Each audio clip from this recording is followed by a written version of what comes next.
El humo nunca dejaba de elevarse desde el ahumadero de la familia Hardwick, incluso cuando los vecinos no habían visto ganado en la propiedad durante meses. Esto no es solo otra historia de fantasmas de los Apalaches, es sobre lo que ocurre cuando la desesperación se encuentra con la venganza en los rincones más aislados de Estados Unidos. Era 1847, y las montañas Blue Ridge de Virginia Occidental guardaban secretos en sus valles que la sociedad civilizada prefería olvidar. En lo profundo de un valle donde la niebla matutina se aferraba a robles centenarios y el asentamiento más cercano estaba a un día de viaje, la finca de los Hardwick se levantaba como una herida en la naturaleza. El crujido de los ejes de los carros sobre el terreno rocoso, el olor acre del humo de leña mezclado con algo más dulce, y los toscos troncos que formaban la casa principal hablaban de una familia decidida a forjar su existencia en tierras implacables.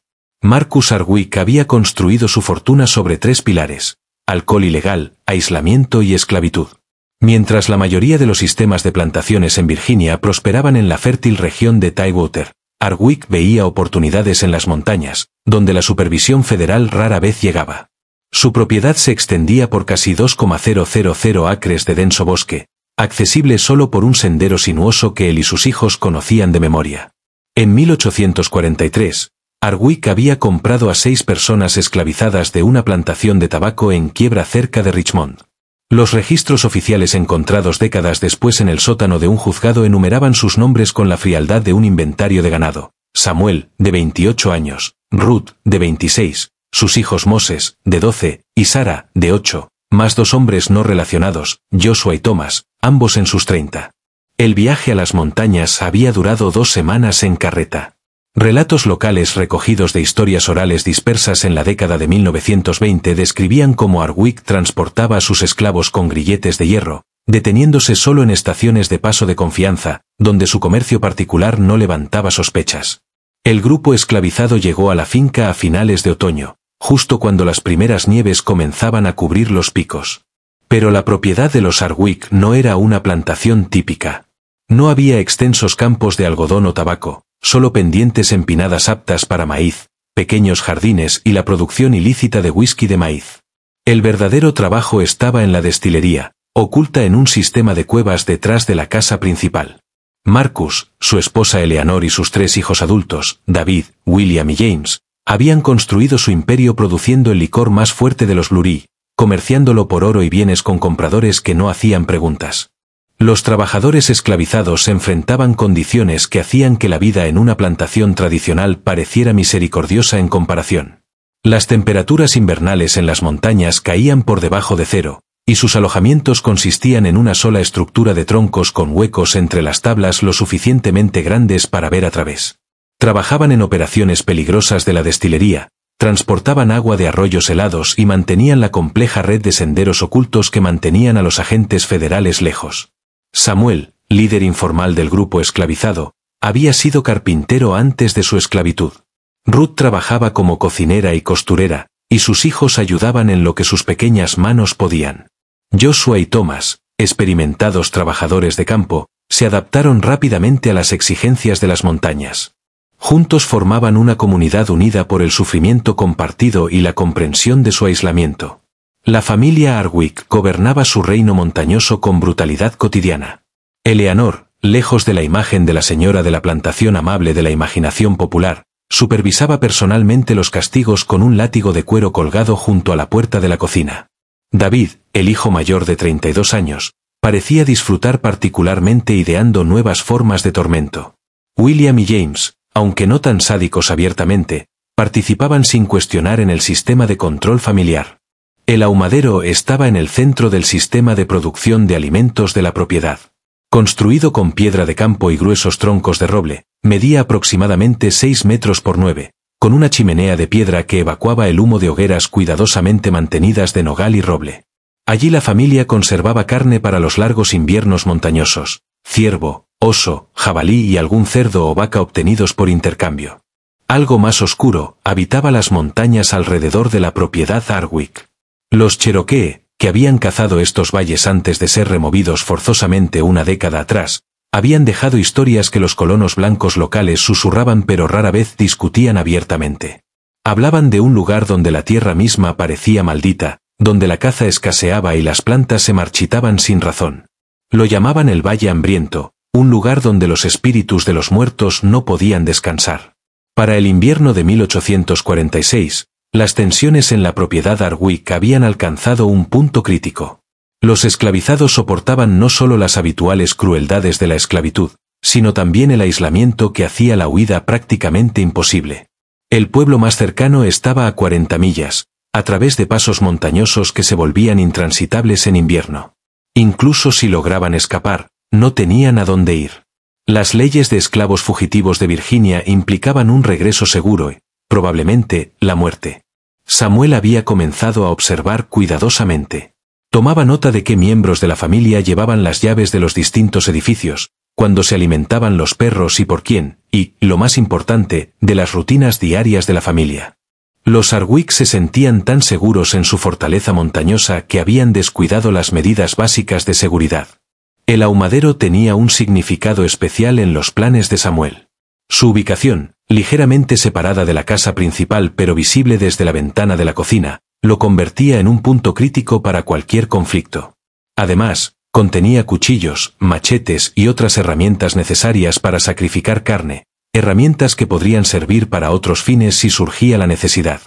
Lo que Samuel no sabía era que la familia Hardwicke lo estaba observando con igual atención.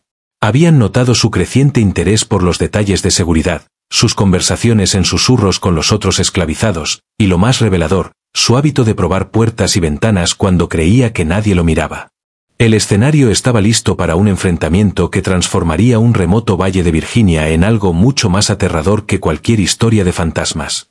Un lugar donde la justicia se impartiría con las mismas herramientas usadas para conservar la carne en invierno, y donde el humo que se elevaba de un edificio aparentemente inocente guardaría secretos que los residentes locales susurrarían por generaciones. Pero primero, alguien tenía que morir. Los perros dejaron de ladrar exactamente a las 11:43 de la noche del 14 de febrero de 1847. Cuando los depredadores saben que están siendo cazados, el silencio se convierte en su mayor arma. Aquella noche invernal, cuando los cristales de hielo formaban intrincados patrones en las ventanas del ahumadero y el viento de la montaña aullaba a través de los huecos en las paredes de troncos, la familia Hardwicke tomó una decisión que sellaría su destino. El crujido de la nieve bajo botas pesadas, el sabor metálico del miedo en el aire bajo cero y la áspera cuerda de cáñamo enrollada en las manos callosas de David Hardwicke apuntaban hacia una ejecución que nunca se llevaría a cabo. Marcus había descubierto el plan de escape de Samuel 3 días antes. Una tabla floja en las viviendas de los esclavizados había revelado un escondite de provisiones robadas, carne seca, una brújula tomada del cuarto de William, y lo más condenatorio, un mapa dibujado a mano de los pasos montañosos hacia Pensilvania. La evidencia reposaba ahora sobre la mesa de la cocina como una sentencia de muerte, iluminada por el resplandor amarillento de lámparas de aceite de ballena. «Esto debimos hacerlo hace años», murmuró Eleanor, afilando un cuchillo de carnicero contra una piedra húmeda con movimientos metódicos. Sus delgados labios se apretaron en la expresión que sus hijos habían aprendido a temer desde niños. «Los corazones blandos fomentan la rebelión. Tu padre siempre ha sido demasiado misericordioso». David señaló la ventana donde se erguía el ahumadero, recortado contra el cielo estrellado. «Haremos un ejemplo del carpintero primero. Los demás se alinearán cuando vean lo que les pasa a los líderes». El plan era simple y brutal. Arrastrarían a Samuel de su cama, obligarían a los demás esclavizados a presenciar su ahorcamiento de las vigas del ahumadero y luego dejarían su cuerpo allí durante el deshielo de la primavera como recordatorio permanente. James ya había preparado la soga usando técnicas aprendidas de su abuelo, quien había participado en justicia por mano propia en su juventud en Kentucky. Pero Samuel no había pasado los meses anteriores únicamente planeando su escape. Se había estado preparando para la guerra. Las historias cherokee, que los blancos locales desestimaban como superstición, contenían sabiduría práctica sobre la supervivencia en las montañas durante el invierno. Samuel había escuchado con atención cuando los ancianos del asentamiento más cercano hablaban de cómo los combatientes indígenas utilizaban el terreno, el clima y el aislamiento en contra de sus enemigos. Lo más importante era que había aprendido que las personas desesperadas, sin nada que perder, podían lograr cosas que parecían imposibles. A través de las delgadas paredes de sus viviendas, Samuel y los demás escuchaban cada palabra de las conversaciones de la familia. La excesiva confianza de los Arwick los había hecho descuidados con el aislamiento acústico, y el aire invernal transportaba las voces con claridad cristalina. Para cuando Marcus terminó de detallar su plan, el grupo esclavizado ya había comenzado a implementar el suyo propio. Ruth había pasado semanas estudiando las rutinas de Eleanor, notando que la matriarca siempre revisaba los fuegos del ahumadero antes de dormir. Joshua y Thomas habían probado la resistencia de varias herramientas en los edificios auxiliares, descubriendo que los ganchos para la carne no solo estaban afilados, sino que podían retirarse fácilmente de sus soportes. Moses, a pesar de su juventud, se había vuelto invaluable al mapear la disposición de los dormitorios y señalar qué habitaciones contenían armas. La ironía se volvería evidente más tarde.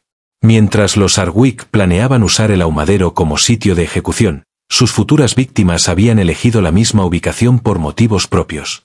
Esa noche, la temperatura cayó a 18 bajo cero, según registros meteorológicos encontrados en un almanaque del siglo XIX conservado en la Biblioteca Estatal de Virginia. Un frío tan extremo creaba condiciones que serían cruciales para los acontecimientos de la noche.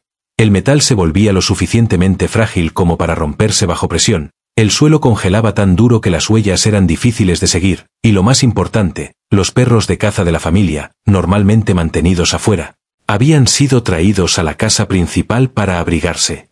A la medianoche, Samuel ejecutó su movimiento. Se deslizó desde su vivienda por una ventana cuyo pestillo había aflojado cuidadosamente durante varias noches. El plan requería una sincronización precisa. Eleanor revisaría los fuegos del ahumadero alrededor de las 12:30, como había hecho durante los últimos 4 años, mientras los demás miembros de la familia dormían, confiados en su aislamiento y en sus armas para protegerse de cualquier amenaza.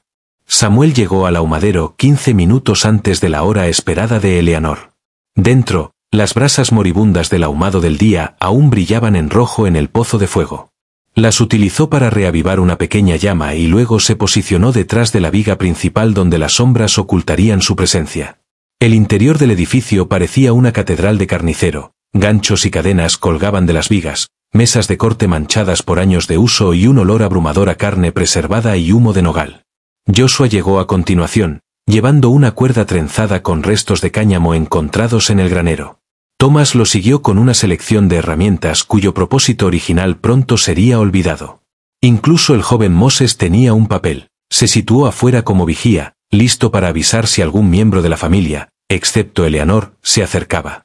Ruth permaneció en las viviendas con Sarah, preparada para proporcionar un coartada si fuera necesario. La historia oficial, si alguien preguntaba, sería que los hombres estaban demasiado enfermos de fiebre para levantarse de la cama. Incluso había preparado un caldero con hierbas malolientes para simular el olor de la enfermedad. Eleanor apareció exactamente a la hora prevista, con su oscuro manto envuelto contra el frío. Llevaba en una mano una antorcha de pino y en la otra un hierro para ajustar las brasas.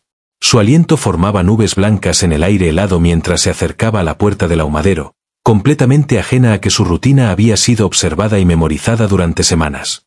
La puerta se abrió con su familiar chirrido de bisagras de hierro. Eleanor entró, sosteniendo la antorcha en alto para iluminar el interior. La luz bailaba sobre los cortes de venado y jabalí colgados, proyectando sombras que podrían haber ocultado a un ejército. No vio a Samuel hasta que sus manos se cerraron alrededor de su garganta. Lo que ocurrió en los siguientes 60 segundos transformó a 6 personas de víctimas a algo completamente distinto, algo que las comunidades vecinas lucharían por entender o clasificar durante generaciones. Las herramientas que habían servido para preservar la carne para el invierno de los Arwick estaban a punto de cumplir un propósito muy distinto. Y el humo que se había elevado pacíficamente de la chimenea durante 4 años pronto llevaría secretos que ningún viento podría dispersar. Los Cherokee habían tenido razón sobre el Valle Hambriento. La antorcha de Eleanor Arwick golpeó el suelo del ahumadero y se apagó, sumiendo el edificio en la oscuridad, rota solo por el resplandor rojo de las brasas moribundas. En ese momento, 4 años de planificación cuidadosa chocaron con la desesperación pura, y la montaña misma pareció contener la respiración. La lucha duró menos de 3 minutos, pero esos minutos reescribieron las reglas de supervivencia en las montañas Blue para siempre. Las manos de Samuel encontraron la garganta de Eleanor justo cuando abría la boca para gritar. Años de trabajo como carpintero le habían dado la fuerza para aplastar madera verde, y la tráquea de Eleanor colapsó bajo una presión que podría haber quebrado ramas de roble. Joshua se movió de inmediato para bloquear la puerta mientras Thomas recogía la antorcha caída y la reavivaba en las brasas. La luz reveló los ojos desorbitados de Eleanor y el terror que acompaña al reconocimiento de que la muerte ha llegado antes de tiempo. Pero Samuel no tenía intención de hacerlo rápido. 4 años, susurró, con la voz apenas audible sobre el viento exterior. 4 años nos has golpeado como animales. 4 años nos has hecho trabajar hasta la extenuación y nos has alimentado con sobras mientras tú engordabas con nuestro trabajo. Eleanor arañaba con sus manos, sus uñas sangrando, pero el agarre de Samuel no vaciló. Se posicionó de modo que ella pudiera ver los ganchos para la carne colgando de las vigas, las mesas de corte manchadas por años de sacrificios, y lo más importante, las herramientas que pronto cumplirían propósitos que sus creadores nunca imaginaron. Los registros históricos sugieren que Eleanor Hardwick tenía 53 años al momento de su muerte, una mujer que había supervisado el trato brutal a los esclavizados durante más de 2 décadas. Cartas encontradas entre sus efectos, descubiertas en una venta de bienes en 1906, revelaban que era una mujer educada que comprendía exactamente lo que hacía. Una carta a su hermana en Richmond, fechada 6 meses antes de su muerte, contenía este pasaje escalofriante: los negros de la montaña requieren un manejo más firme que el ganado de plantación. El aislamiento los hace desesperados, y los animales desesperados se arrancarán sus propias extremidades para escapar de una trampa. Samuel aflojó su agarre lo suficiente para que Eleanor respirara un jadeo entrecortado. ¿Quieres saber sobre animales desesperados?, preguntó.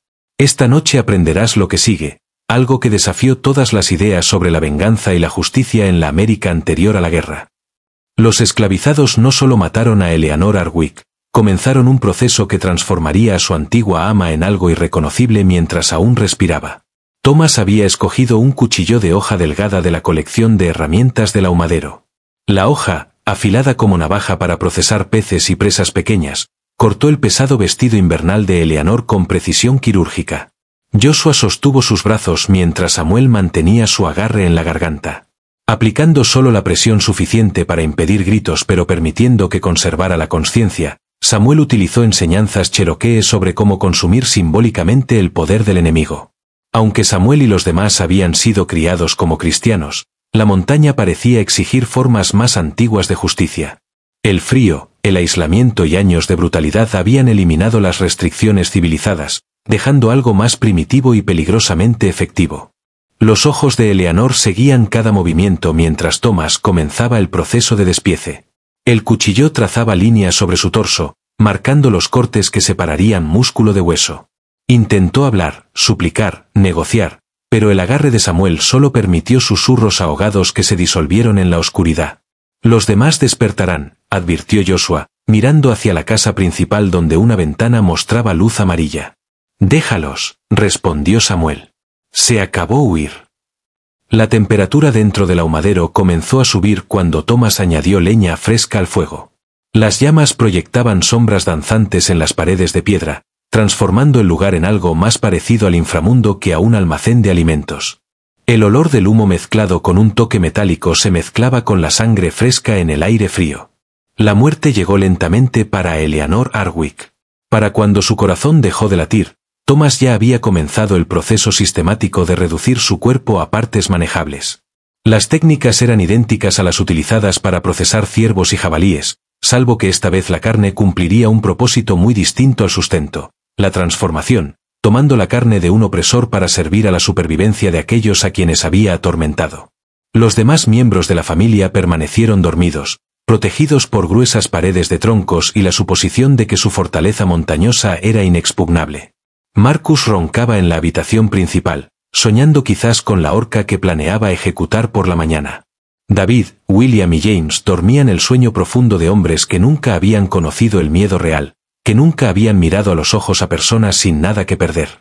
Samuel limpió la sangre de Eleanor de sus manos usando agua de un balde de madera destinado a lavar herramientas de carnicería. El agua se tornó rosa, luego roja, luego negra con la luz parpadeante del fuego.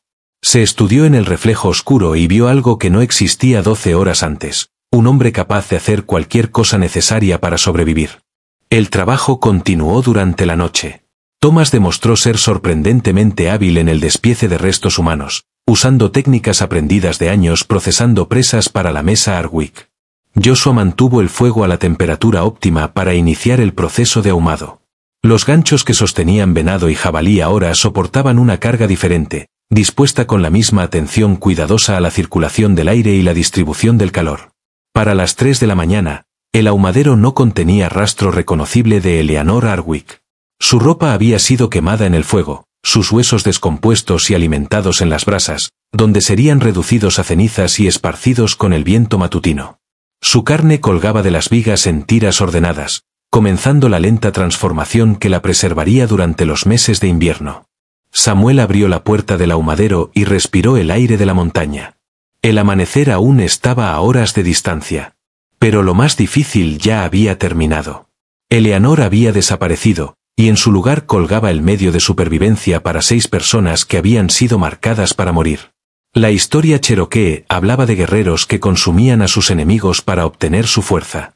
Pero Samuel entendía que esto iba más allá de la fuerza, se trataba de reclamar su humanidad a través del acto más inhumano imaginable. El humo que se elevaba de la chimenea llevaba ahora un aroma distinto, más rico y complejo que el habitual olor a nogal y roble. Cualquiera que pasara podría haberlo atribuido a un tipo de madera diferente o tal vez a una mezcla especial de especias. La verdad era más simple y aterradora, era el olor de la justicia sirviéndose una tira a la vez, curada en sal y humo hasta poder sostener la vida durante el invierno más duro registrado en la historia de las Blue Ridge. 4 miembros más de la familia dormían plácidamente en la casa principal, sin saber que su mañana comenzaría con una cocina vacía y una madre que nunca volvería a afilar su cuchillo de carnicero contra la piedra húmeda. Pero los trabajadores esclavizados apenas comenzaban.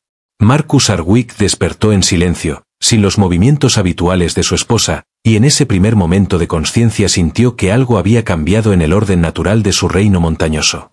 La ausencia de sonidos familiares puede ser más aterradora que la presencia de los amenazantes. Esta alteración de la rutina desencadenaría descubrimientos que transformarían un simple caso de personas desaparecidas en algo que desafiaba los cimientos de cómo la sociedad civilizada entendía la justicia y la supervivencia. El crujido de las tablas del suelo, el tintinear de las ollas en la cocina, el suave tarareo de Eleanor mientras preparaba el desayuno, todos esos ritmos matutinos habían desaparecido, dejando solo el aullido del viento de febrero a través de los huecos en las paredes de troncos. Marcus se puso las botas y el abrigo pesado, asumiendo que su esposa se había levantado temprano para atender los fuegos del ahumadero. La temperatura había bajado aún más durante la noche, y mantener el calor adecuado era crucial para preservar la carne de invierno de la familia. Pero Eleanor no estaba en el ahumadero, al menos no de ninguna forma que Marcus reconociera. El edificio parecía normal desde afuera. El humo subía de la chimenea, indicando que alguien había mantenido los fuegos durante la noche. La puerta estaba entreabierta, lo cual era inusual, pero no alarmante. Eleanor a veces la dejaba abierta para regular el flujo de aire durante el proceso de ahumado. Marcus se acercó con la confianza casual de un hombre que nunca había cuestionado su seguridad en su propia propiedad. El interior del ahumadero parecía exactamente como debía. Cortes frescos de carne colgaban de las vigas en filas ordenadas, correctamente espaciadas para una circulación óptima del humo. Los fuegos ardían a la temperatura adecuada. Incluso las herramientas habían sido limpiadas y organizadas con la habitual atención al detalle de Eleanor. Todo estaba perfecto, lo que precisamente lo hacía incorrecto. Marcus había vivido en esa propiedad más de 2 décadas. Conocía el ritmo de operación del ahumadero, las cantidades típicas de carne que procesaban, y lo más importante, el aspecto distintivo del venado y el jabalí que conformaban su suministro de comida de invierno. La carne colgando de las vigas se veía diferente, de algún modo más oscura, con una textura que le resultaba extraña, cortada en patrones que no reconocía de inmediato. Eleanor, llamó, su voz resonando contra las paredes de piedra. La única respuesta fue el siseo de la grasa goteando sobre las brasas calientes y el suave silbido del viento a través de la chimenea. Marcus examinó las mesas de corte donde Eleanor solía trabajar. Habían sido fregadas, pero manchas oscuras permanecían en la veta de la madera, más frescas de lo habitual. Un balde con agua sangrienta estaba junto a la mesa principal, reflejando el resplandor naranja del fuego. Eleanor era meticulosa con la limpieza, pero nunca dejaba agua estancada en el área de trabajo durante la noche. El primer indicio real de problemas fue el cuchillo de carnicero de Eleanor. Lo mantenía tan afilado que podía afeitarse con él y nunca lo dejaba en otro lugar que no fuera su soporte designado. Ahora yacía sobre la mesa de corte, con la hoja más oscura de lo habitual a pesar de haber sido limpiada. Más inquietante aún, varios otros cuchillos habían desaparecido de sus posiciones, herramientas que Eleanor nunca habría sacado del ahumadero. David llegó mientras Marcus examinaba el lugar. A sus 28 años, el hijo mayor de los Hardwick había heredado la naturaleza suspicaz de su padre y la atención al detalle de su madre. Inmediatamente notó lo que su padre había pasado por alto. La carne colgando de las vigas está organizada en cantidades que exceden lo que hemos cazado recientemente. ¿De dónde salió esto?, preguntó David, señalando un trozo particularmente grande que parecía ser parte de los cuartos traseros. No hemos cazado un venado de este tamaño desde noviembre. Marcus no tenía respuesta. La familia llevaba registros cuidadosos de su caza y comercio, en parte por razones prácticas y en parte porque los agentes federales ocasionalmente preguntaban sobre sus fuentes de ingreso. Según su registro, deberían estar escasos de carne preservada, no agregando más stock. William y James aparecieron en minutos, atraídos por los gritos de su padre. Los 4 hombres se quedaron en el ahumadero, rodeados de evidencias de actividad que no podían explicar, buscando a una mujer que simplemente había desaparecido. Las explicaciones lógicas de que Eleanor había ido a visitar a vecinos o había salido temprano al asentamiento no tenían sentido dado el clima de febrero y la ubicación aislada. «Revisen las viviendas», ordenó Marcus. Tal vez los esclavos vieron algo. Pero las viviendas estaban vacías. Las 6 personas que deberían haberse preparado para el trabajo del día habían desaparecido tan completamente como Eleanor. Sus pocas pertenencias permanecían en su lugar, sugiriendo que no habían huido durante la noche. Aún más desconcertante, no había signos de lucha ni de remoción forzada. Era como si 6 seres humanos se hubieran evaporado en el aire de la montaña. Los hombres Hardwick registraron sistemáticamente la propiedad. No encontraron huellas en el suelo congelado que llevaran fuera de los edificios. Las armas de la familia permanecían en sus lugares habituales, descartando el robo como motivo. Lo más inquietante, los caballos y el ganado no mostraban alteraciones, lo que sugería que lo ocurrido no involucraba a forasteros ni animales salvajes. Al mediodía, Marcus llegó a una conclusión incómoda. Su esposa y 6 trabajadores esclavizados habían desaparecido simultáneamente bajo circunstancias imposibles. La única evidencia de actividad inusual era la carne extra en el ahumadero y la sutil sensación de que algo estaba mal en toda la propiedad. «Tenemos que organizar un grupo de búsqueda», sugirió William. «Que hombres del asentamiento nos ayuden a cubrir más terreno». Marcus negó con la cabeza. «¿Y qué les decimos? Que 7 personas desaparecieron sin dejar rastro, que no podemos dar cuenta de carne que no debería existir», dijo, señalando el ahumadero. «Pensarán que hemos perdido la cabeza». La verdad era más compleja que una simple vergüenza. El aislamiento de la familia Hardwick era intencional y rentable. Su operación de licor casero, su trato a los trabajadores esclavizados, toda su forma de vida dependía de evitar la supervisión externa. Traer buscadores invitaría a preguntas que no podrían responder sobre muchos aspectos de su negocio. David tomó la decisión que perseguiría al resto de los miembros de la familia por el resto de sus vidas. «Esperemos», dijo. «Mantengamos las rutinas normales y veamos si regresan por sí mismos. ¿Qué harías si te enfrentaras a pruebas de que algo terrible había ocurrido, pero admitirlo significaba exponer secretos que podrían destruir tu sustento?» Los hombres Hardwick eligieron el silencio sobre la verdad, y esa decisión les costaría todo. Esa noche, mientras la familia se sentaba a cenar, James hizo una observación que los estremeció a todos. «La carne sabe diferente», dijo, masticando despacio. «Rítere, de algún modo, más compleja que de costumbre». Marcus había notado lo mismo, pero no quería admitirlo.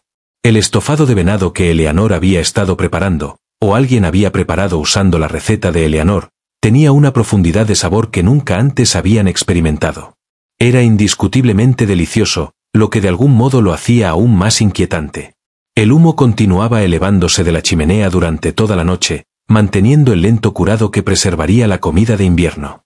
Pero ahora los hombres Hardwick se preguntaban exactamente qué estaban preservando y si las personas que buscaban podrían estar más cerca de lo que imaginaban. Mañana traería respuestas que nadie estaba preparado para aceptar. Los hombres Hardwick despertaron para encontrar su desayuno preparado exactamente como Eleanor siempre lo hacía, humeante sobre la mesa de la cocina, a pesar de no haber señal de quien lo había cocinado. Cuando los cazadores se convierten en presa en su propio territorio, lo familiar se convierte en un arma en su contra. Esta revelación obligaría a la familia a enfrentar una verdad más aterradora que un simple asesinato. Sus víctimas no habían huido al bosque, sino que habían reclamado la propiedad Hardwick como suya. La comida consistía en el pan de maíz característico de Eleanor, mantequilla fresca y tiras de carne ahumada dispuestas en su mejor vajilla. El café estaba preparado a la fuerza exacta que Marcus prefería, endulzado con la cantidad precisa de miel que había entrenado a Eleanor a usar durante más de 20 años de matrimonio. Todo estaba perfecto, lo que significaba que todo estaba mal. Marcus examinó la cocina en busca de señales de intrusión. Las puertas permanecían cerradas desde adentro. Las ventanas no mostraban señales de manipulación. Lo más inquietante, quien hubiera preparado el desayuno conocía íntimamente las rutinas y preferencias de la familia que solo Eleanor poseía. El pan había sido horneado en su molde particular, usando su receta que incluía una mezcla secreta de especias que nunca había compartido con nadie. «Esto es imposible», murmuró David, observando las tiras de carne con creciente inquietud. «Parecen cortadas del mismo stock que cuelga en el ahumadero». Pero no podía recordar a su madre preparando la carne del desayuno antes de su desaparición. James tomó una de las tiras y la examinó detenidamente.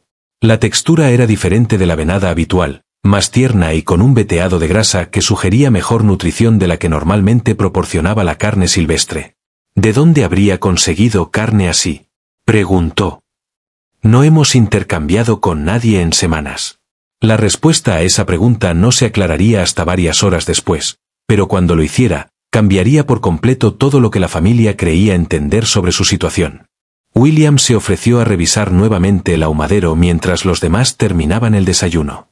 Encontró el edificio exactamente como lo habían dejado el día anterior, fuegos correctamente mantenidos, carne colgando en filas ordenadas, herramientas limpias y organizadas con precisión profesional.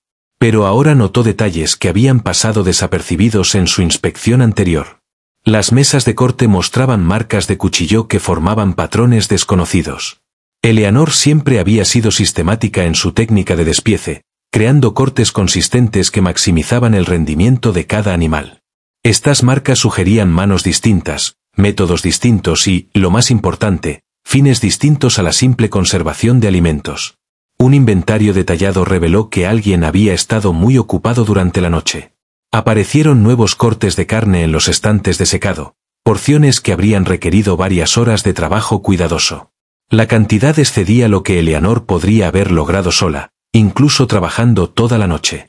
Pero el hallazgo más inquietante fue un conjunto de herramientas que no pertenecían al ahumadero. Ocultos bajo una pila de materiales para curado en sal, William encontró varios objetos de la casa principal. Las tijeras de costura de Eleanor, un cuchillo de trinchar del comedor y, lo más escalofriante, una navaja recta del kit de afeitado de Marcus. No eran herramientas de carnicero, eran instrumentos quirúrgicos que sugerían un nivel de precisión y planificación mucho más allá de un simple acto de venganza. La voz de Samuel vino desde atrás. ¿Buscando algo? William se dio la vuelta y vio a las 6 personas desaparecidas de pie en la puerta del ahumadero. Parecían saludables, bien alimentados y completamente tranquilos. A pesar de haber desaparecido por más de 24 horas, Samuel sostenía flojamente un machete de carnicero en su mano derecha, cuya hoja reflejaba la luz del fuego. Ruth estaba a su lado con un cuchillo de filetear, mientras Joshua y Thomas flanqueaban la entrada con sus propias herramientas. Incluso el joven Moses portaba un arma, una hoja delgada que se parecía sospechosamente a una de las agujas de acolchar de Eleanor, afilada hasta un punto mortal. ¿Dónde está mi madre?, preguntó William, tratando de mostrar autoridad a pesar del evidente cambio en la dinámica de poder. Tu madre está exactamente donde debe estar, respondió Samuel, señalando con indiferencia casual la carne colgante, sustento para las personas que ella había pasado 4 años intentando mantener hambrientas. La implicación golpeó a William como un golpe físico. La carne extra en el ahumadero, las texturas y sabores desconocidos, el desayuno preparado con un conocimiento imposible de las preferencias familiares. Todo tenía sentido de una manera que le revolvía el estómago de repulsión. Eso es imposible, susurró. La gente no, nosotros no. ¿La gente no qué? Preguntó Ruth con la misma calma autoritaria que mostraba Samuel. La gente no come a otras personas. Tu familia ha estado consumiendo carne humana durante meses, William. La única diferencia ahora es que sabes de dónde proviene. El registro histórico sugiere que el canibalismo no era raro en situaciones extremas de supervivencia en la frontera estadounidense. La partida Dane, los colonos de Jamestown y muchos otros grupos habían recurrido a la carne humana ante la hambruna. Pero esto era distinto. Era sistemático, deliberado y, lo más perturbador, se presentaba como justicia y no como desesperación. Samuel se acercó a la mesa de corte donde William estaba paralizado por el shock. Tu madre nos enseñó muchas cosas en sus últimas horas, dijo con naturalidad.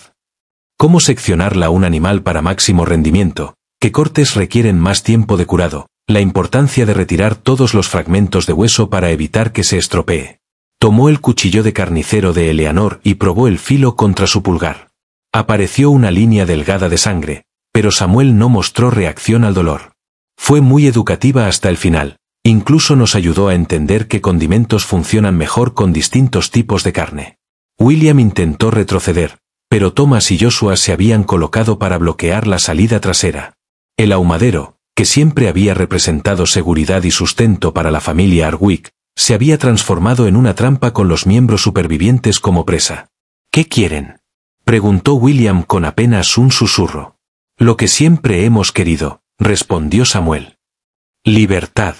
Pero como tu familia lo hizo imposible, nos conformamos con otra cosa. Señaló los ganchos y cadenas que antes sostenían ciervos y jabalíes. Varios habían sido modificados con restricciones adicionales, correas de cuero y grilletes de hierro que aseguraban a un ser humano durante el proceso de despiece. Queremos justicia, continuó Samuel. Y queremos sobrevivir el invierno. Tu familia nos ha proporcionado ambos. El humo continuaba elevándose. William comprendió con claridad cristalina que no saldría vivo del ahumadero, y lo más aterrador era que su muerte no sería rápida ni misericordiosa. Sería educativa, como lo había sido la de Eleanor. Aprendería exactamente cómo se siente ser reducido a carne, sazonada y conservada para la conveniencia de quienes alguna vez fueron su propiedad. La montaña había tenido hambre, y ahora estaba alimentándose. Los gritos de William Hardwick resonaron por el valle durante 17 minutos exactos antes de que la montaña los tragara. Durante ese tiempo, 3 generaciones de brutalidad encontraron su respuesta en la forma más antigua de justicia conocida por la humanidad. Cuando la civilización falla, la naturaleza provee su propio tribunal de apelaciones. Esta inversión sistemática de poder establecería precedentes que las comunidades vecinas lucharían por comprender, creando una leyenda que mezclaba hechos históricos con complejidad moral, desafiando las narrativas simples de bien y mal. El proceso comenzó con Samuel explicando las reglas que gobernarían el resto de la vida de la familia Hardwick. No eran las crueldades arbitrarias que habían caracterizado su trato a los trabajadores esclavizados, sino principios cuidadosamente considerados basados en la reciprocidad y la necesidad de supervivencia. William experimentaría exactamente lo que había ayudado a infligir a otros. Ni más, ni menos. Tu madre lo entendió al final, dijo Ruth, con un tono tan natural como si hablara del clima o de la cosecha. Se dio cuenta de que cada corte que hizo, cada golpe que supervisó, cada comida que nos negó estaba siendo pagado con intereses. Las herramientas dispuestas sobre la mesa de corte reflejaban años de experiencia procesando animales de caza, pero ahora servirían fines educativos. Samuel eligió un cuchillo de hoja delgada usado para trabajos precisos alrededor de articulaciones y huesos. Esto dolerá, dijo a William con desapego clínico, pero no te matará rápido. Tu madre nos enseñó la importancia de mantener la carne fresca durante el procesamiento. Lo que siguió no puede describirse en detalle sin comprometer la dignidad humana y la precisión histórica. Basta decir que William aprendió de primera mano porque los Cherokee llamaban a este lugar el Valle Hambriento y porque su madre había hecho ciertas observaciones sobre animales desesperados en sus últimos momentos de consciencia. Marcus, David y James escuchaban desde la casa principal el sufrimiento de sus familiares, pero no podían actuar. Las puertas habían sido bloqueadas desde afuera con técnicas aprendidas de años de fortificación contra agentes federales. Las ventanas eran demasiado pequeñas para escapar, y las gruesas paredes de troncos que una vez proporcionaron seguridad ahora servían de prisión. Más devastador psicológicamente fue darse cuenta de que sus armas habían sido retiradas sistemáticamente durante la noche. Cada rifle, pistola, cuchillo e incluso los hachas para partir leña habían desaparecido. Los trabajadores esclavizados habían pasado semanas catalogando y relocando todas las armas potenciales en la propiedad, dejando a los hombres Hardwick indefensos en su propio hogar. «Esto es lo que se siente la impotencia», gritó Samuel a través de la puerta bloqueada, su voz clara pese al grosor de la madera, para causar el máximo impacto psicológico. «Así se sintió tu propiedad cada día durante 4 años». Los 3 hombres supervivientes enfrentaban las mismas decisiones imposibles que habían confrontado sus víctimas: someterse a la brutalización sistemática o encontrar formas de resistir que probablemente resultarían en un trato aún peor. La ironía no pasó desapercibida. Su fortaleza en la montaña, construida para protegerlos de amenazas externas, se había convertido en la prisión perfecta para contenerlos hasta que sus cautivos estuvieran listos. Afuera, el ahumadero continuaba funcionando a máxima eficiencia. Thomas demostraba habilidad notable manteniendo la temperatura y densidad de humo óptimas para el proceso de curado. Joshua manejaba la operación de salado con la misma atención al detalle que Eleanor exigía. Incluso el joven Moses contribuía atendiendo los fuegos y supervisando la carne colgante para garantizar un color y textura adecuados. La naturaleza sistemática de la operación reflejaba una planificación que iba mucho más allá de una venganza espontánea. El grupo de Samuel había pasado meses estudiando no solo las rutinas de la familia y sus medidas de seguridad, pero también comprendieron los aspectos técnicos de la conservación de alimentos, esenciales para sobrevivir los meses restantes de invierno. Sabían que matar a sus opresores era solo el comienzo. Mantenerse vivos hasta la primavera requería dominar habilidades que antes eran dominio exclusivo de Eleanor. Un predicador itinerante llamado Ezequiel Thornton pasó por el valle 3 días después de la muerte de William, según registros de la iglesia encontrados en los archivos del condado de Winchester. Reportó ver humo elevándose del ahumadero de los Hardwick y asumió que la familia se estaba preparando para los meses restantes de invierno. El lugar le pareció tan normal y doméstico que casi se detiene a comprar algo de su famosa carne preservada antes de decidir que el clima era demasiado duro para visitas sociales. El diario de Thornton, descubierto en 1932 durante la renovación de una iglesia metodista en Stunton, contenía esta observación: la propiedad de los Hardwick parecía próspera y bien mantenida. El humo salía constantemente del ahumadero y observé a varios negros trabajando diligentemente alrededor de los edificios auxiliares, un modelo de autosuficiencia en la montaña, aunque me sorprendió no ver señales de la familia misma. El predicador había sido testigo sin saberlo de la completa transformación de la estructura de poder de la propiedad.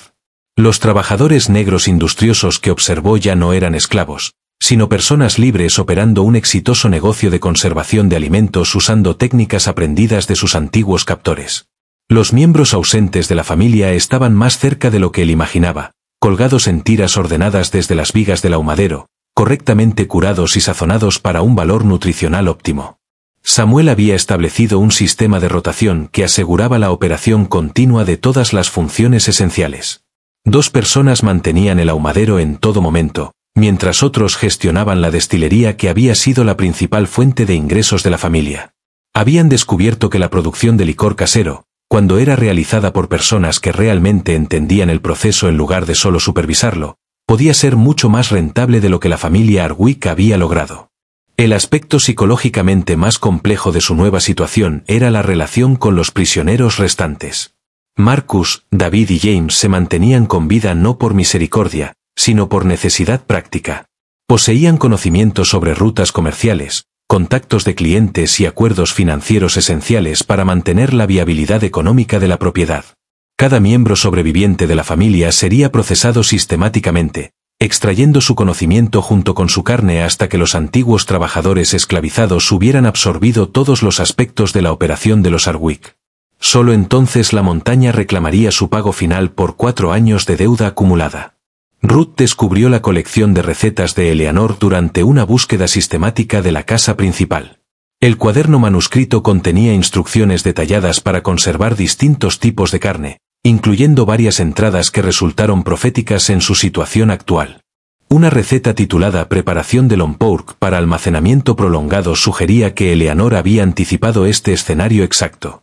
El invierno que seguiría pondría a prueba todas las habilidades de supervivencia del grupo, cada técnica que habían dominado y cada límite moral que habían cruzado. Pero a medida que el humo continuaba elevándose desde la chimenea y los suministros en su despensa improvisada aumentaban cada día, algo quedaba claro: el Valle Hambriento finalmente sería alimentado. La primavera llegó 2 meses tarde en 1848, pero para entonces la propiedad Hardwicke se había transformado en algo que desafiaba todas las suposiciones sobre justicia, supervivencia y el precio de la libertad en la América de antes de la guerra. Cuando la última nieve se derritió, reveló una verdad que desafiaría a los historiadores por generaciones. Esta transformación final determinaría si los eventos en las montañas Blue Ridge representaban simple venganza o algo más complejo, una inversión completa de poder que creó su propio universo moral. El deshielo comenzó a principios de mayo, según registros meteorológicos conservados en los archivos estatales de Virginia. A medida que los arroyos de montaña se llenaban por el derretimiento de la nieve y aparecían las primeras flores silvestres en los valles protegidos, los viajeros empezaron a moverse nuevamente por los pasos después de meses de aislamiento invernal. El primero en llegar a la propiedad Hardwicke fue un agente federal de ingresos llamado Joseph McKinley, investigando reportes de producción de licor casero pese a la supuesta desaparición de la familia. El informe oficial de McKinley, presentado el 15 de mayo de 1848, describía una operación próspera, con edificios bien mantenidos, equipos de destilación activos y evidencia clara de actividades exitosas de conservación de alimentos. La chimenea del ahumadero mostraba signos de uso reciente y el agente notó abundancia de carne preservada que sugería caza exitosa o relaciones comerciales lucrativas. Lo que McKinley no podía saber era que estaba presenciando la transformación empresarial más exitosa en la historia de Blue Ridge. El grupo de Samuel no solo había sobrevivido el invierno, sino que prosperó de maneras que superaban cualquier logro de la familia Hardwicke durante 20 años de operación. El licor producido bajo su gestión era de calidad significativamente superior a los lotes anteriores, principalmente porque quienes realizaban el trabajo entendían cada aspecto del proceso en lugar de solo seguir órdenes. Habían experimentado con diferentes proporciones de granos, tiempos de fermentación y técnicas de destilación, creando un producto que alcanzaba precios premium entre clientes exigentes. Más importante aún, habían establecido relaciones directas con compradores que antes trataban únicamente con Marcus Hardwicke. La inteligencia natural de Samuel, combinada con habilidades de alfabetización adquiridas en secreto durante su esclavitud, lo convirtió en un negociador efectivo, consciente de que el conocimiento era más valioso que la fuerza bruta en los negocios. La operación de conservación de alimentos se había expandido más allá de la mera necesidad de supervivencia hacia algo cercano a una empresa comercial. Las técnicas perfeccionadas durante los meses de invierno, las proporciones óptimas de sal, temperaturas de ahumado y tiempos de curado, produjeron carne preservada de calidad excepcional. Su inventario incluía no solo los restos de la familia Hardwicke, sino también ciervos, jabalíes y otros animales obtenidos mediante caza e intercambio. Ruth demostró especial habilidad desarrollando recetas que maximizaban el valor nutricional mientras disfrazaban el origen de los ingredientes más controvertidos. Sus mezclas de condimentos, derivadas en parte de las notas de Eleanor y en parte de técnicas culinarias africanas tradicionales, creaban sabores distintivos y comercializables. Los niños Moses y Sarah se adaptaron a las nuevas circunstancias con la resiliencia típica de los jóvenes frente a situaciones extremas. Aprendieron habilidades avanzadas en procesamiento de alimentos, operaciones comerciales, y lo más importante, en el arte de mantener secretos que los adultos encontrarían perturbadores. La investigación del agente McKinley no reveló evidencia de la familia Hardwicke desaparecida, pero Samuel explicó esta ausencia como un arreglo comercial. La familia había decidido trasladarse a Richmond por el invierno y nos dejaron mantener la propiedad hasta su regreso, le dijo al agente. La explicación parecía lo suficientemente plausible como para que McKinley no presentara informes adicionales. Pero la visita del agente obligó al grupo de Samuel a enfrentar una cuestión fundamental. ¿Qué pasaría cuando el mundo exterior empezara a hacer preguntas más detalladas sobre la desaparición de la familia Hardwicke? La solución que desarrollaron reflejaba el mismo pensamiento sistemático que caracterizó su revuelta. En lugar de intentar mantener la ficción indefinidamente, se establecerían gradualmente como los operadores legítimos de la propiedad. Samuel comenzó a presentarse como un hombre libre contratado por los Hardwicke para administrar sus asuntos, mientras los demás afirmaban ser trabajadores libres que ganaban salario por habilidades especializadas. La complejidad legal de esta transformación reflejaba las tensiones más amplias en la sociedad de Virginia antes de la guerra. Las rebeliones de esclavos eran la pesadilla de todo dueño, pero el sistema legal luchaba con casos donde los esclavizados se defendían con éxito o reclamaban derechos sobre propiedades. El grupo de Samuel ocupaba un área legal gris que las autoridades locales preferían no examinar demasiado de cerca. Para el verano de 1848, la antigua propiedad Hardwick operaba como un negocio legítimo bajo la gestión de Samuel. Los clientes que habían tratado con la familia durante años notaron una mejora en la calidad del producto y en la fiabilidad del servicio, pero atribuyeron estos cambios a mejores prácticas de gestión sin cuestionar la estructura de propiedad subyacente. El ahumadero continuó operando durante todo el verano, aunque su inventario gradualmente se orientó hacia fuentes más convencionales a medida que la caza y el comercio proporcionaban suficiente carne. Los restos de la familia Hardwick habían sido consumidos completamente a finales de la primavera, y su aporte nutricional había sostenido a 6 personas durante el invierno más duro registrado en la memoria regional. Ruth llevaba registros detallados de su consumo, en parte para la gestión práctica del inventario y en parte por razones que incluso sus compañeros desconocían. Sus cuadernos, descubiertos décadas después, contenían medidas precisas de rendimiento, análisis nutricionales y evaluaciones comparativas de sabor que se leían más como investigación académica que como documentación de supervivencia. El impacto psicológico de su estrategia de supervivencia creó cambios duraderos en la relación del grupo con la comida, entre ellos y con el concepto de justicia en sí. Habían cruzado límites que la sociedad civilizada consideraba absolutos, pero lo hicieron en servicio de la supervivencia y la libertad, no de la crueldad o el lucro. Las comunidades locales comenzaron a referirse a la propiedad como el lugar del hombre libre, reconociendo el cambio de propiedad sin investigar demasiado sus orígenes. La cultura de la montaña valoraba los resultados por encima de las formalidades legales, y el grupo de Samuel había demostrado su competencia de manera que imponía respeto, aunque no siempre comprensión. Pero ciertos vecinos recordaban detalles que no coincidían con las explicaciones oficiales. Recordaban el momento de la desaparición de la familia, la continuidad de las operaciones del ahumadero durante todo el invierno y, lo más inquietante, la calidad excepcional de la carne preservada que se ofrecía para el comercio durante los meses más duros. Estos fragmentos de sospecha eventualmente se consolidaron en historias que transformaron los hechos históricos en leyenda, creando una narrativa que servía a múltiples propósitos según la audiencia. Para algunos, se convirtió en un relato de advertencia sobre los peligros de tratar a las personas esclavizadas con crueldad excesiva. Para otros, representaba la prueba de que ciertos límites nunca deberían cruzarse, sin importar la provocación. Pero para quienes habían vivido esos meses de invierno, simplemente era el precio de la libertad en un mundo que no ofrecía otras opciones. El valle hambriento había sido alimentado, y ahora era momento de descubrir en qué se había convertido. La última persona que afirmó tener conocimiento directo de la propiedad Hardwick murió en 1923, pero sus últimas palabras aseguraron que la verdad nunca quedaría completamente enterrada bajo las cómodas mentiras que las comunidades se cuentan sobre su pasado. Cuando la historia se convierte en leyenda, las historias más peligrosas son las que se niegan a morir. Este capítulo final determinaría si los eventos de 1847 representaban un incidente aislado o algo más fundamental sobre el precio de la libertad en una sociedad basada en la esclavitud. Marta Delacqua tenía 94 años cuando llamó a su nieto a su lecho de muerte en Staunton, Virginia. Según registros familiares donados a la Sociedad Histórica de Virginia en 1968, había nacido en una propiedad vecina a solo 5 millas del hogar de los Hardwick y había vivido todo el periodo de desaparición de la familia y la posterior transformación de su propiedad.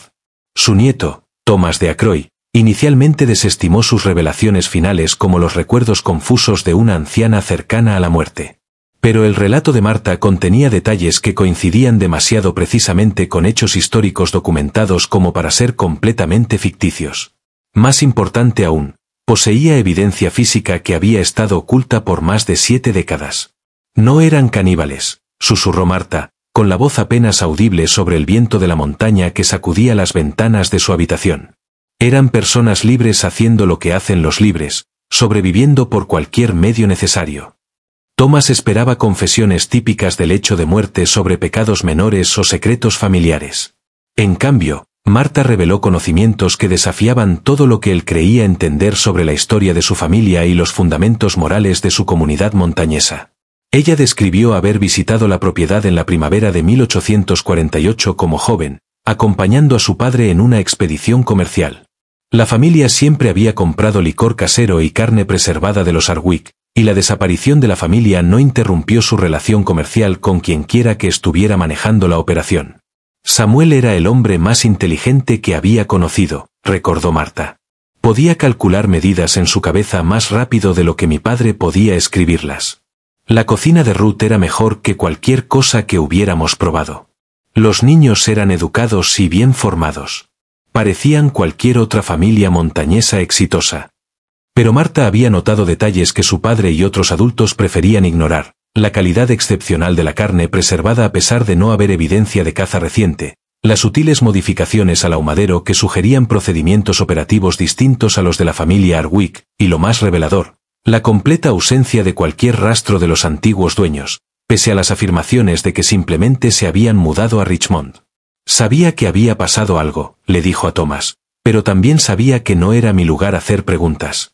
La gente de montaña sobrevive ocupándose de sus propios asuntos. La revelación más importante de Marta concernía a una conversación que había escuchado entre Samuel y su padre durante su última visita comercial a finales de 1848. Samuel había ofrecido vender la propiedad y trasladar a su familia a Ohio, donde las complejidades legales sobre su estatus serían menos problemáticas.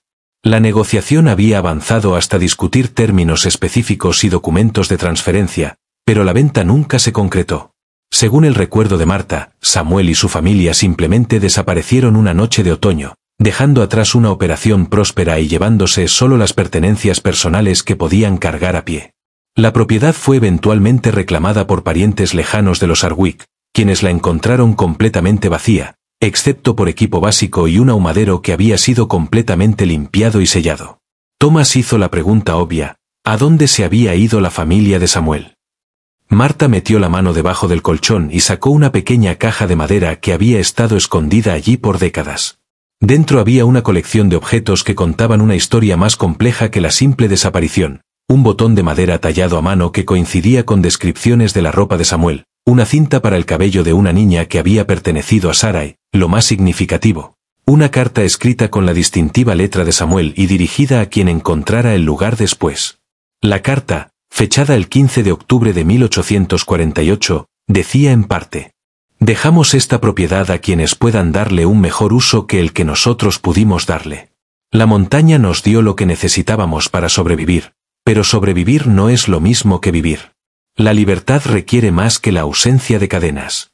Requiere la capacidad de elegir tus propios límites morales. Hemos aprendido que algunas decisiones, una vez tomadas, no pueden deshacerse.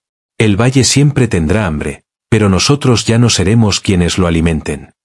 La revelación final de Marta concernía al destino del grupo de Samuel. No habían desaparecido, sino que se habían unido a una de las redes del ferrocarril subterráneo que operaba en el oeste de Virginia. Su familia había mantenido contacto con ellos durante varios años mientras se desplazaban hacia el norte, hacia Canadá, asentándose finalmente en una comunidad de personas previamente esclavizadas cerca de Detroit. «Samuel se convirtió en maestro», susurró Marta. «Ruth abrió un restaurante que se hizo famoso en todo Michigan. Los niños crecieron libres y educados. Crearon nuevas vidas que no tenían nada que ver con lo que tuvieron que hacer para sobrevivir aquel invierno. Pero la propiedad montañesa mantuvo su reputación mucho tiempo después de que quienes la crearon se hubieran ido. Las familias vecinas continuaron reportando fenómenos extraños alrededor del antiguo hogar Hardwick: humo inexplicable saliendo del ahumadero sellado, el sonido de voces que se escuchaban en el viento durante las noches de invierno, y de manera persistente, el olor a carne cocinándose que parecía desplazarse por el valle incluso cuando nadie vivía allí. Estos reportes crearon una tradición de folclore que transformó los eventos históricos en relatos de advertencia para diferentes audiencias. Para las familias blancas, las historias enfatizaban los peligros de tratar con crueldad excesiva a las personas esclavizadas. Para las comunidades negras, representaban la prueba de que la resistencia era posible, incluso en las circunstancias más extremas. Las consecuencias legales del caso Hardwick influyeron en los códigos de esclavitud de Virginia de maneras que los historiadores apenas han comenzado a entender. La desaparición completa de una familia esclavista, combinada con evidencia de gestión exitosa de la propiedad por parte de sus antiguos esclavos, Desafiaba las suposiciones sobre las capacidades intelectuales y organizativas de las personas esclavizadas que sostenían todo el sistema de Bundy humano.